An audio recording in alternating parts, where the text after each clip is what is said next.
Fanonganana ny rivotra Kotovao tambazana 700 tapitrisa ariary ireo loholona.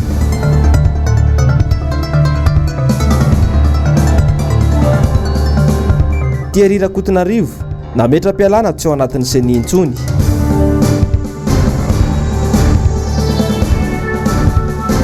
Fianaky ny coronavirus tsy manaiky ny anidiny sisy tany Madagasikara ny mpitondra.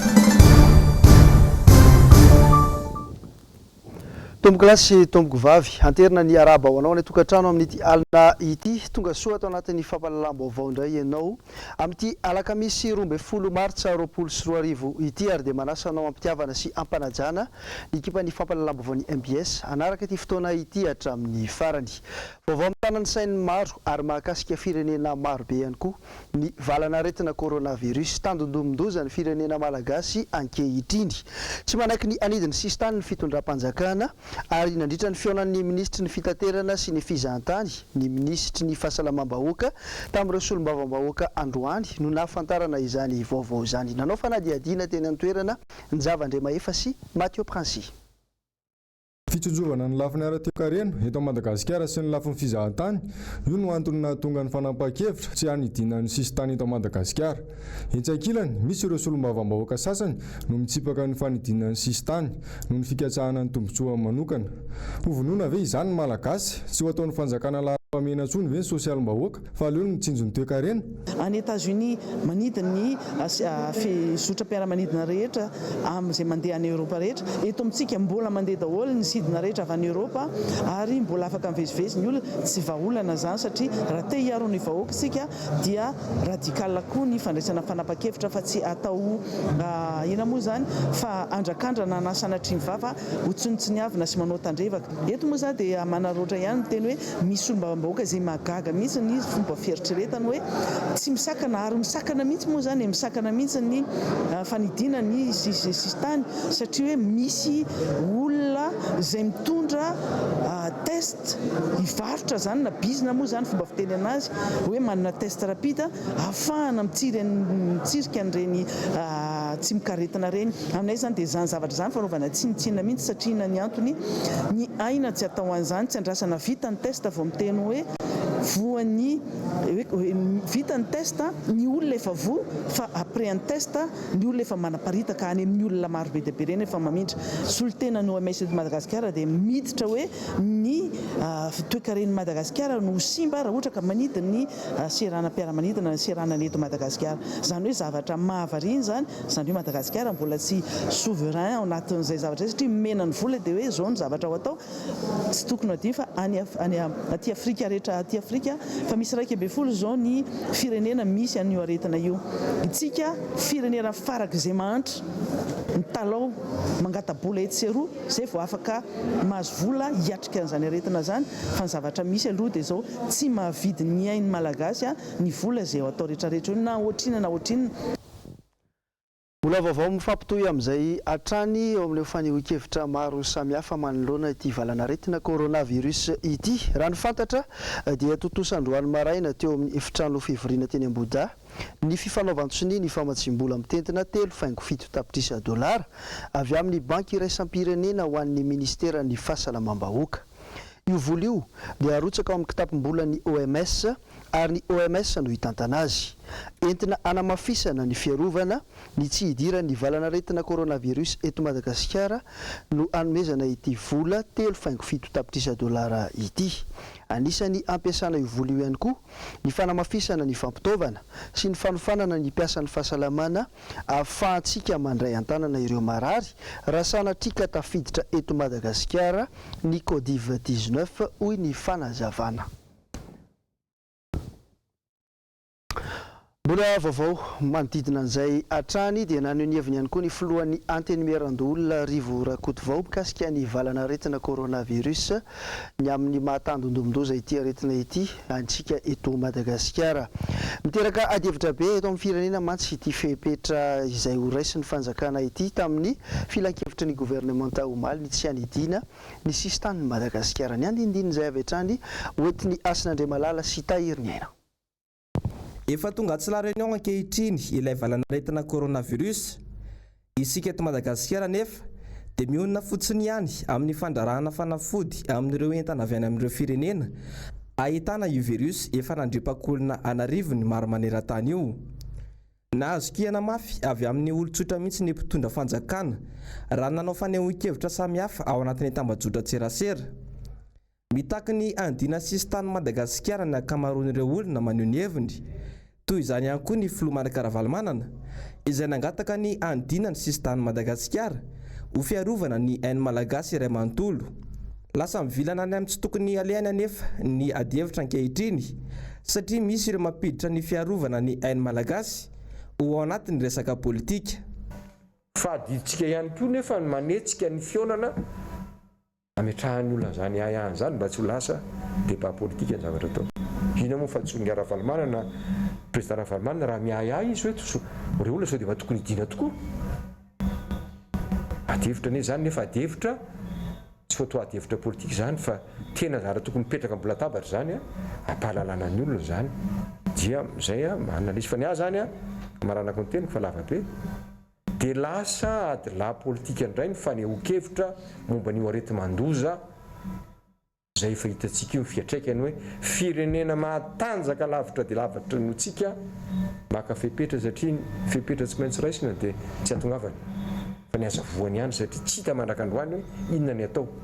Hitantsika ny Italia, hitantsika ny any Moyen-Orient rehetrarehetra any fa manana fepetra avo daholo satria nanao an'izay hoe tsy maninona io hoe mbola lavitra tsika io hoe mbola zao io mbola zao io.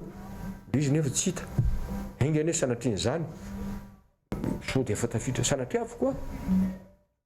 Fa ny fanjakana moa zany miteny hoe mbola tsy tafiditra eto amintsika mihitsy ilay izy dia. Ny amin'ny fisorohana ity areti-mandoza ity dia nisy ny fionana teo amin'ireo ministera tompony andraikitra sy ny teo anivon'ny anteny miaram-pirenena teny any Tsimbazaza teny androany. Nanao fanadihadiana teny an-toerana iny Zavandremahefa sy Mathieu Prince. Ny aikina akamaroan'ireo député fa tena areti-mandoza tokoa ity aretina ity. Baranahina loatra nefa ny fidirana sy ny fivoahana eto amin'ny firenena. Mitaky ny andraisan'ny fanjakana fanapahan-kevitra entitra izy ireo hisorohana ny fidirana izany aretina izany eto Madagasikara.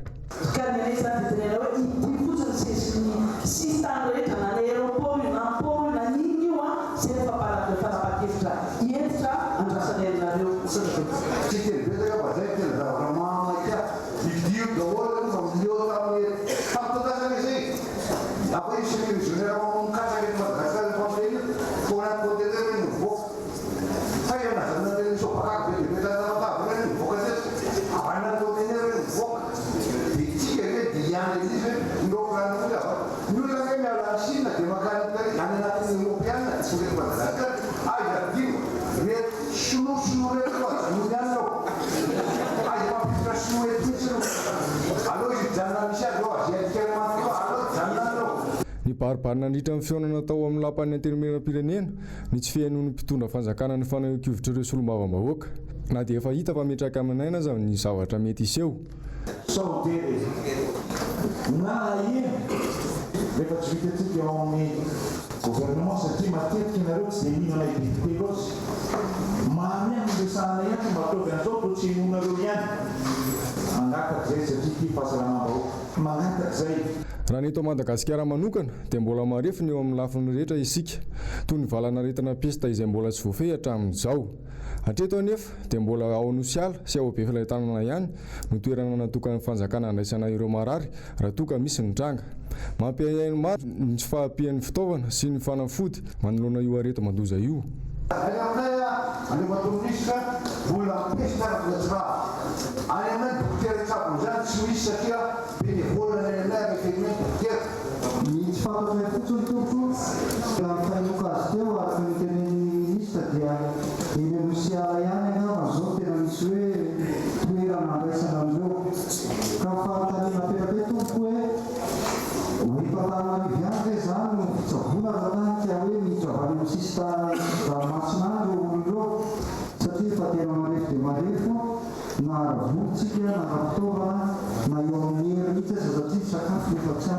Raha izay ivona dia nanome vola mitetana $703 ho an'ny Madagasikara ny firenena mikambana mba hiatrehana ity aretina coronavirus ity.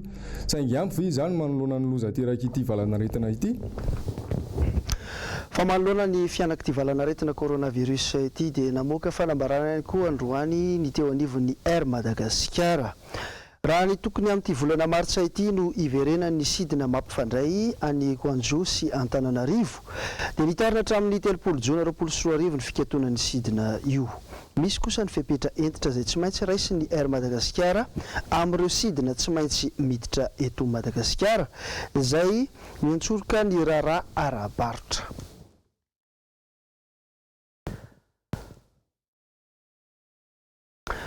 Iverina eny amin'ny lapana nosikely entsika ao anatin'ity fampitam-baovao manaraka ity mandeha ny resaka amin'izao fotoana izao mantsy fa misy ireo olona izay tambazana vola be mba hanongana ny filohan'ity andrim-panjakana ety Andriamatoa Rivo Rakotovao eo amin'ny toerany. Ho an'ny Andriamatoa Rivo Rakotovao dia misy ifandraisany amin'ny antso izay mahazo an'ity lapa ity izany amin'izao fotoana izao. Ny andindiny izay avy hatrany hoentin'ny Asin'Andriamalala sy Tahiriny Aina. Nanomboka tamin'ity herinandro ity no nivoaka ny resaka fa misy mikonkonina hanongana ny filohan'ny antenimiran-doholona ireo loholona.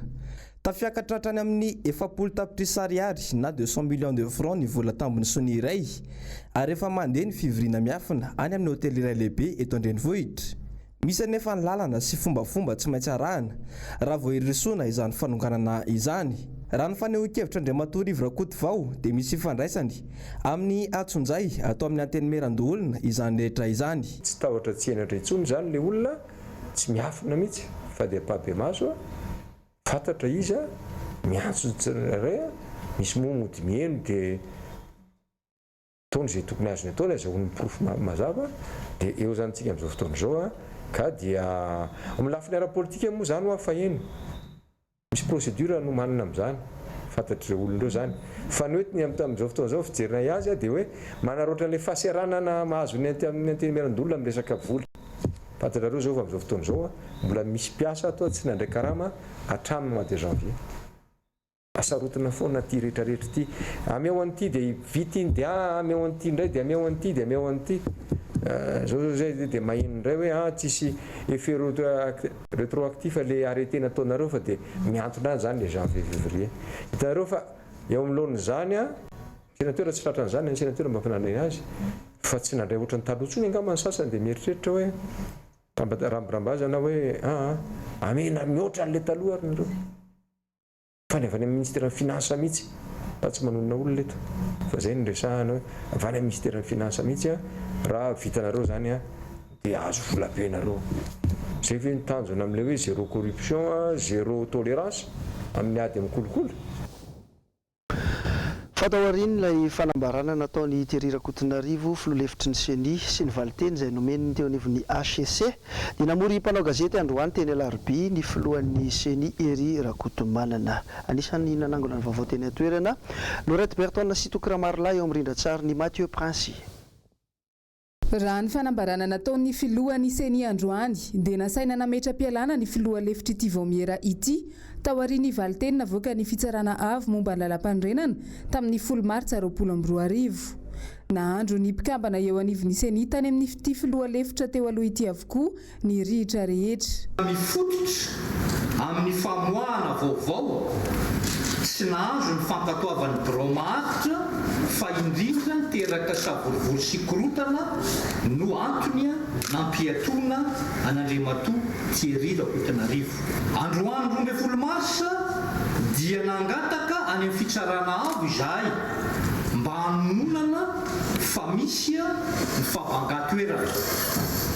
Raha manonona izany ny fitsarana avo dia iangavy Andriamatoa filohan'ny antenimiera-pirenena izahay hikarakara fandefasana ny solona.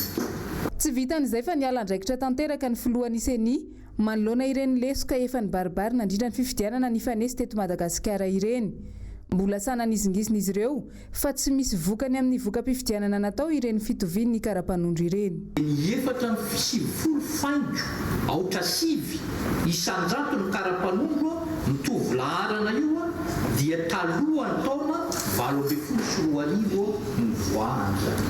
Ny fisiany laharana karapanondro mitovy ao anaty lisam-pifidianana dia tsy manova velively ny voka-pifidianana. ny senia dia nanana fitoetra mangaraharan-trano manodidina izao raharaha zao trangany zavatra tsy hoe afenina akory io zavatra io fa ny famoahana azy fotsiny no mila fitandremana mba tsy hiteraka korotana eto amin'ny tany sy ny firenentsika dia zay no mampatonga ny hoe fitandremana ao anatin'izy fa zavatra efa mivoaka tsy kelikely any anatin'ny tatitra isan'ny tompony io zavatra io zany. Fanambarana efa voaomana no nataon'ny filohan'ny seni notron'ireo mpikambana eo anivon'ny Brao Maharitra. Tsy nisy fanontaniana nataon'ny mpanao gazety araka izany fa rehefa voaresaka ny momba ireo teboka vitsivitsy dia nifaranana ny fanambarana. Fanamaly ny CSI ihany koa androany Rivo Rakotovao filohan'ny antenimierandolona nisy tokoa mantsy omaly ny faneho-kevitra nataony rafim-panjakana io momba ny tsy fanekena ity olona ity ny volavolan-dalàna 724 tsipika aotra 540 tamin'ny 240 Jolay 724 izay makasika ny fanagiazana ireo arena azo tamin'ny tsy ara-dalàna sy tamin'ny fanodikodinana ny arem-pirenena ihany koa ny andinindininy hoentin'ny Asin'Andriamalala eo amin'ny sariny Tahiriny.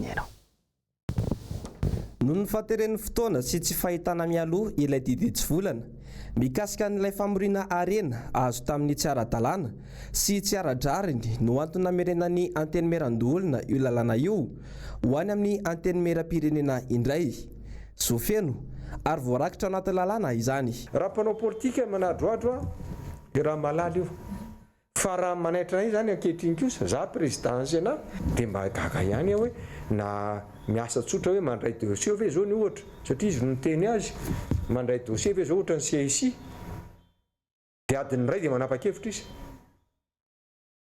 inona ny ahafahany miteny zany hoe andraso aloha mba ho dinianay ny anay aty amin'ny parlement tompo dia miteza amin'ny lecture ny dikan'izay tsy hitako mihitsy zay mahatonga olona mahalala andehanana an'izany réaction zany ohatra ny hoe tonga dia miteny aminay zany manamafy matahotra nareo fa mpanao risirusy daholo alefaso ary ny ankety tsy maninona anie zany za alefaso voalohany tsy maninona zany tena miteny an'izany amin'ny CSI raha manahiahy zany zareo hoe zany ny toe-tsaina ny tondrana an'ilay izy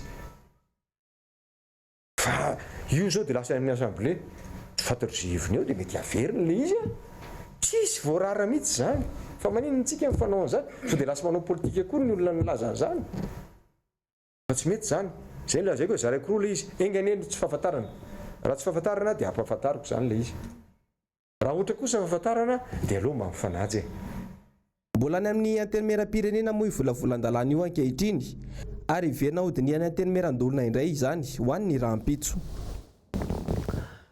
Fa lafim-baovao hafa kosa indray amin'ny fifandraisan'ny Madagasikara amin'ny any ivelany dia lanonana tsotsotra natrehan'ireo manam-pahefana eto amin'ny tany sy ny fanjakana no nentina nanamarihana ny fahenimpolo taona ny emperora japonais Naruhito. Fotoana iray izay nanamafisan'ny masovo japonais eto amintsika ny fiaraha-miasa amin'ireo firenena roa tonta. Teny amin'ny trano fonenany teny amin'ny masovo japonais moa no nanatanterahana izany teny Ivandry teo amin'ny sariny Andry Rakotomalala. Fotoana miavaka eo amin'ny firenena japonais ny fahatraran'ny olona iray ny fahenimpolo taonany. Izay no isan'ny nankalazana tamin'ny fomba ofisialy ity anniversaire-ny emperora japonais Naruhito ity. Selon les traditions japonaises, le 60e anniversaire, Kannebi en japonais, est très spécial. Il s'agit du cycle calendrier et ce mot constitue que vos années ont terminé un cycle et que vous revenez à la même année que lorsque vous êtes né. À l'âge de 60 ans, on devient à nouveau un bébé. Ce terme comprend donc un sens de réincarnation ou de renaissance. Raha ny fiaraha-miasa eo amin'ny firenena roa tonta dia azo lazaina fa manga ny lanitra. Ny taona 770 no nisokatra ny maso ivoan'ny Japon eto Madagasikara.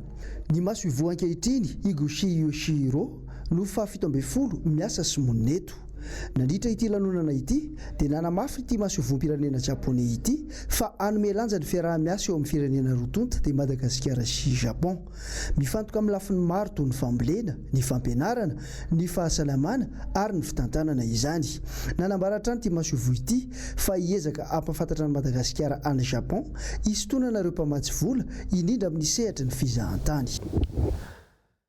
Iverenantsika ny resaka politika manomboka liana amin'ny fiainam-pirenena sy ny raharaha politika eto Madagasikara amin'izao ny tanora. Efa 10 taona lasa tokoa mantsy izay no nitsangany ny krizy politika lehibe teto amin'ny firenena izay anisan'ny nampitotongana ny toe-karentsika malagasy. Efa vory tamin'izany fotoana izany. Laurette Berton sy Mathieu Prince no mitondra ny andinindininy. Asaina mandray andraikitra sahady ireo tanora mianatra eo anivon'ny sekoly ambony iray eto Andrenivohitra, ampahafantarina ny tantara mba ahafantatra ny zava-nisy teto amin'ny firenena ka hanana safidy malalaka sy ho sahy-joro amin'ny heviny. Tahaka ny fanao isan-kerinandro dia nitanterahana omaly ny hetsika kafe tematika tetsy amin'ny sekoly ambony Estime. Niresahana ny lohahevitra hoe ireo krizy politika nifandimby teto Madagasikara sy ny fomba namahana izany. Ireo mpianatra eo anivon'ny sampam-piofanana droit no nisitraka ny famelabelaran-kevitra tamin'io. Satria izay mianatra amin'izao mpianatra lalàna izay eto amin'ny Estime maniry izay tantana ary tsy hisy intsony ilay krizy eto amin'ny firenena. Efa betsaka ny krizy politika teto Madagasikara, fandimby nanomboka tamin'ny 72 misy hatramin'ny tamin'ny 2009 namonola be dia be ilay krizy. Dia safidy izay hoe inona ny antony nahatonga an'ilay krizy sy ny mety hanafoanana an'ilay krizy ny antony anaovana an'ilay conférence androany. Tanora liana amin'ny fiaina politika eto Madagasikara ny ankamaroan'ireo nandray anjara ary manana soso-kevitra mihitsy aza eritreretiny hampandrosoana ny firenena. Tsika eto Madagasikara tsisy ny état de droit voalohany indrindra aloha milaza foana tsika misy ny état de droit nefa ny principe de séparation de pouvoir tsisy. Ny olona exécuteur mitsabaka any amin'ny judiciaire, ny olona ny législateur mitsabaka any amin'ny judiciaire. Miditra amin'ny état de droit zay vao misy ny transparence amin'izay, avy amin'ny transparence misy ny bon gouvernance. Dia mentalité antsika malagasy koa zany tokony ho vaina aloha voalohany indrindra zay vao mandroso ny firenena. Miainga amin'ny tsirairay zany angana hoe hivoatra sa tsy hivoatra fa tsy hoe ny any ambony foana. Mampiteny mona amin'izao fotoana izao tsy fandriam-pahalemana eran'ny Madagasikara, indrindra moa eto Antananarivo mangany fotsiny. Ireo tsy fandriam-pahalemana eo amin'ireo faritra maro any boriboritany voalohany manokana dia maro ireo trangana ariposy, ireo karazana alabotry ary ihany koa ireo karazana fanendahana amin'ity farim-piadidiana ity. Fa ho an'ny solombavamboaka ny Madagasikara voafidy tao amin'ity toerana ity kosa dia manana ny paikady hoentiny miaro izany. Mitombo andramanalina ny tsy fandriam-pahalemana eto amintsika. Raha ny eny amin'ny boky tarintany voalohany fotsiny no resahana, maro ireo tsy mandry fisainana isak'alina, mitebiteby amin'ireo asanjolahy izay mifanesisesy tato ato. Resaka insécurité indray moa zany ny tenenina eto Antananarivo, era Madagasikara moa samy be dia be ny fomba fisehony fa boriboritany voalohany manokana fantatritsika fa ao ny tena misy ny tena zone rouge, anisan'ny zone rouge eto Antananarivo zany. Ino zany resaka andranomanalina zany Andotapenaka 67 hectares, Ndavamamba sy ny sisa. Eny fa nantoerana efa tia faravoatra aty ary dia vitantsika misy ny totakely amin'izao fotoana izao. Izany zavatra izany efa nanaovana antso foana ary iantsona ny mpitandro filaminana amin'ny fandraisana andraikitra ary fifanomezan-tanana no tena tadiavina satria ireo toerana ireo foana no voatontonona ary amin'ireo toerana ireo no tena ahitana zava-doza mihitsy, fampiasana basy, sabatra sy ny sisa. Iny fokotanana peflosité iny manodidina an'ireo lalamby, misy an'ireo trano sachet moa zany na trano conteneur amin'izao fotoana izao la réunion kely hatramin'ny isin'ireo dia tsy mandry lavoloha tena ao anatin'ny fitaitaina isan'andro isan'andro ny mponina manodidina eo zany ampeflosité Andavamamba sy ny sisa rehetrarehetra reny. Efa fantatry ny mpitandro filaminana za fa mbola hitsonay ny mpitandro filaminana satria ny ain'olona amin'izao fotoana izao dia ohatran'ny tsisy vidiny. Zavatra eny am-pelantananao tsy misy 10,000 na ohatrinona kory zavatra poketra ny tanan'ny vehivavy, ny telefona sisa aminona aina na andratrana olona reny ataka main-armé reny amin'ny cash point rehetrarehetra reny tadiditsika fa olona manodidina izay manome information daholo. Izany hoe raha ny fitandrona filaminana zany amin'izao fotoana izao aloha dia mbola tsy ampy ary tena anaovana antsoavo. Za moa zany amin'ny mahasolom-bavambahoaka anazy zany dia anisany miaran'ireo zavatra mitranga ireo ny boriboritany voalohany indrindra fa ny tsy fisian'ny jiro ao anaty aizina fa ny mpitandro filaminana koa maro mahafantatra hoe ary misy an'ireo olona manao fangalarana sy famonoana sy ny sisa io iny axe gastropizza iny amin'ny misy ny andotapenaka étoile rouge iny andotapenaka rehetrarehetra reny na ny anaty fiarakodia dia misy mandroba misy mamono misy manambana basy antsy lavalela any anatin'ny bus zany rehetrarehetra zany tsy fitenenana fotsiny fa mila fandraisana ndraikitra ny fitondram-panjakana. Na dia efa misy aza niezaka avy amin'ny tandro ny filaminana dia mbola tsy voafehatra any izany fandriam-pahalemana izany hatreto. Raha ny fanjakana moa dia anisan'ny voalohany fampanantenany ny famoizana an'io tsy fandriam-pahalemana io. Toerana maro anefa ny mbola ahitana izany araka ny Antananarivo. Dia ny fanadihadiana inomen'Andriamanitra Misata sy Mathieu Prince iny ihany koa no antsika miampita amin'ny resaka faratsin-dalana eto an-drenivohitra ihany. Faritra maro eto Antananarivo amin'izao no ahitana lalan-dratsy tanteraka miteraka fahasahiranana ho an'ny mponina izany na ho an'ny mpampiasa fiara na ho an'ny mpandeha tongotra ihany koa, indrindra moa fa ho an'ireo mpitondra fiara karetsaka sy ireo taxi ihany koa. Ny andindin'izay hoety ny Noro Fitiavana sy Toky Ramarolahy. Velotaraina avokoa ireo vahoaka vokatry ny faratsin-dalana eto an-drenivohitra. Misy amin'izy ireo mihitsy aza no milaza fa tahaka ny miaina any ambanivohitra. Tsy misy endriny intsony fa toa lavadavaka avokoa no hita eny amin'ny arabe. Toy ny hita eny Ankorondrano, Ambodivona, 720 hektara, Ankadimbahoaka, Vatobe, Andotapenaka, trano 5 Anosipatrana. 67 zao raha tsorina marina dia ohatrany hoe fa fiasehana 4x4 raha sisa le lalana fa raha tômôbilina kely tsy mety antsony. Rehefa 67 rehetrarehetra dia Ambodivona tena mamenatra olona be mihitsy. Hoe tena zao verangala lalana eto Madagasikara nefa hoe fandrosoana ny dia tafontsika. Ohatrany ery amin'ny arivo ratsy be mihitsy. Aiza hoe za le aminareo? Dia le eto amin'ny makaiky Andotapenaka miala eo amin'ny Vatobe. Ny tena hitako zao ty dia le Andotapenaka io. Raha mijery an'ity lavaka eto akaiky ety fotsiny tsika efa ataontsika hoe efa 5 mois io izay teo. Fa nanomboka tamin'ny novambra io tsinona teo. Zao izy ne mbola tsisy mamboatra ihany. Anisan'ireo mahatsiaro sahirana vokatry ny faratsin-dalana eto an-drenivohitra ny mpamily fiara karetsaka, ny mpitondra fiara, ny mpitondra moto. Tsy maharitra ela le izy. Vetivety dia simba dia izay. Raha misy tômôbila anankiray taraiky tsinona eo amin'ny lavaka iny tsy maintsy ao taraiky eo daholo ny rehetrarehetra ao aorianany iny dia teraka amboteiazy zany le sady manimba zavatra. Tena manapaka pneu mihitsy zany e. Nefa le izy le fanjakana mitady le contre visite ohatr'izao nefa le lalana zany tsy arakaraka le zava-misy le zavatra tadiavo fanjakana. Tokony hoe le fanjakana zany tokony ezaka aloha namboatra le lalana hoe tena tsara dia zay izy vao mila vaniny amin'le mpampiasa lalana. Tsy manaiky mihitsy ho fanjakana raha vao misy retard le izy. Zao zay efa message hoe 31 mars ny patanty. Nefa le lalana mahamenatra olona be lany andro amin'le manamboatra tômôbila ohatr'izao zao zay manokatra kapôdôly dia manamboatra. Tokony mba jeren'ny fanjakana mitokana zany ny fahasahirana ny taxi e. Hatreto ambetiteny fitondrana ankehitriny ary tafiditra indrindra atao anatin'ny velorano ny filoham-pirenena ny fanamboaran-dalana eto amintsika kanefa atao mijanona ho fampanantenana pokaty ihany izany amin'izao.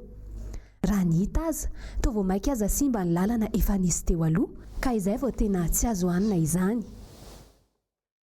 Fa manikasika ny sosialin'ny mponina ihany ataontsika hoe tao anatin'izay 3 volana latsaka tantanan'ny ben'ny tanàna n'Antananarivo izay ny tanàna raha hita tany am-piandohana fa niredareda ny fanisorana ireo fako manodidina ny faritra maro teto an-drenivohitra ankehitriny dia miverina mitombindray ireo fako erana Antananarivo. Noro Fitiavana sy Toky Ramarolahy no nanao fanadihadiana teny amin'ireny dababanko amin'ny faritra maro ireny.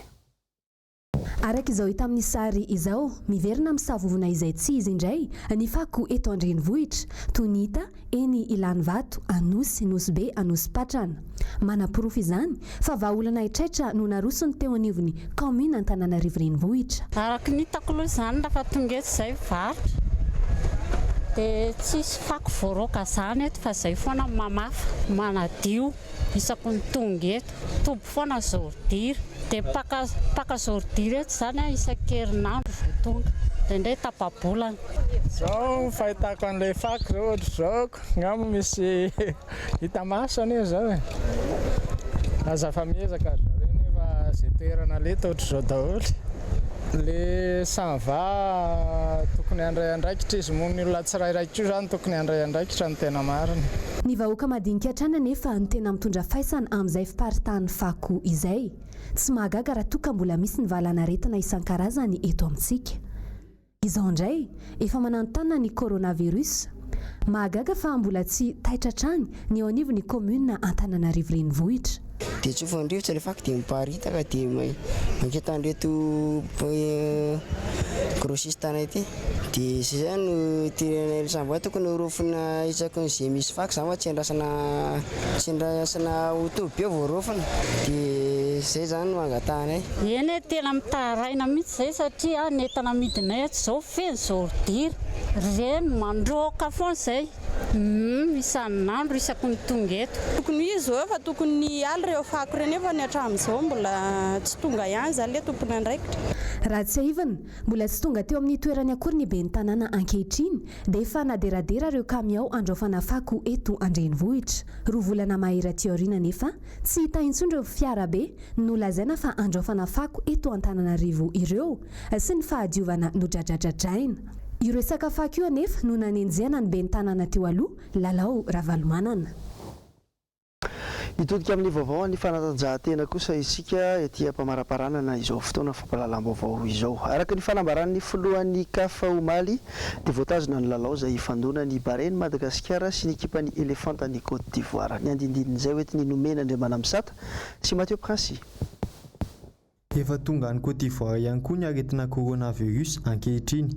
Teratany Ivoriana 5 taona nanao fivanianana tany Italia no lasibatra ny valana aretina coronavirus. Mety ahina araka izany ny tsy isian'ny lalao mandroso izay atao any stade Félix d'Abidjan any Côte d'Ivoire. 40 ireo mpilalao Ivoriana amin'ny lalao any amin'ny kloba Europeana ka mety tsy ho tonga hanantanteraka ny lalao satria tsy mahazo alalana ivezivezy ivelan'ny Europe ireo mpilalao ireo. Ho an'ny eto Madagasikara kosa indray dia naneho ny heviny coach Dupuis momba ny fanapahan-kevitry ny CAF ny tsy hanovana ny tety andro mpilalovanà.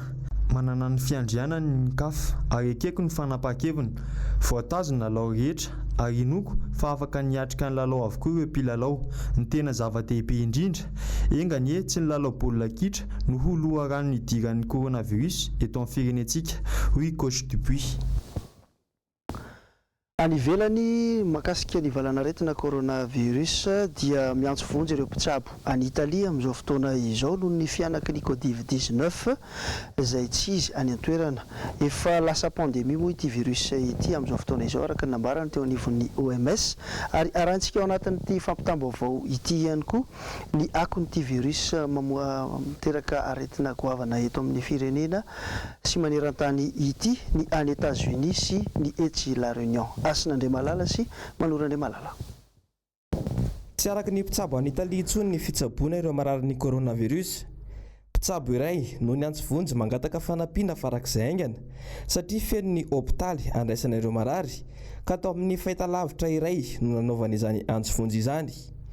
70 ora izay no tsy nisainy voaka ny trano intsony ny mponina ao Italia na ny mpamparay masina aza dia nijanona tao amin'ny trano fiaraha-mivavaka misy azy miaraka amin'ireo mpiara-miasa amin'ny akaiky. Tafiakatra enjato izao ny matin'ny coronavirus any Italia ary iray alina ny voan'io virus io.